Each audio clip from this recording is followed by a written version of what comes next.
What's going on, guys? We have another problem with the magnetic field, and this one has to do with the dipole moment at the same time with the magnetic field of this loop.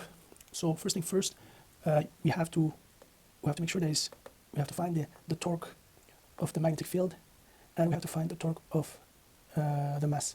The torque of magnetic field is going to equal the number of turns. Is going to equal force times the distance, and the torque of magnetic field is going to equal the dipole moment times the magnetic field, and this two will give us the magnetic field strength going to find the results for both of them. So to find the torque of the magnetic field, the strength of magnetic, we're going to go with the dipole moment. It's going to equal number of turns times of the area times the amp. We have 10 turns. The area is 0.1 times 0.05 multiplied by the amp is 2 amp. So the dipole moment is going to equal 0.1 amp meter square.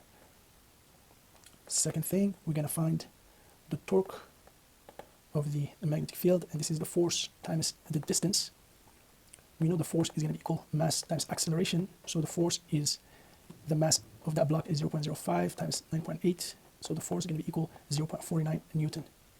We put it on here, so the torque is going to be equal 0.49 times the distance of that torque. That's mean the radius of the turn. That's 0.025. So the torque of the magnetic field is going to equal 0.1225.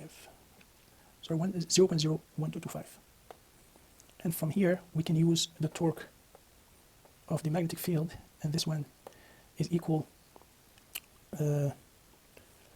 Is going to equal the dipole moment multiplied by the field strength.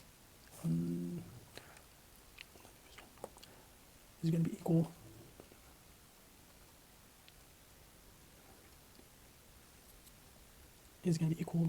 the torque of the magnetic field.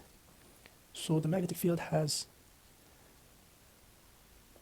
the dipole moment multiplied by the magnetic field, and the torque of the magnetic field is going to be equal 0.01225 in this one here. So 0.01225 divided by 0.1 is going to equal the magnetic strength. So the magnetic field strength is going to be equal 0.01225.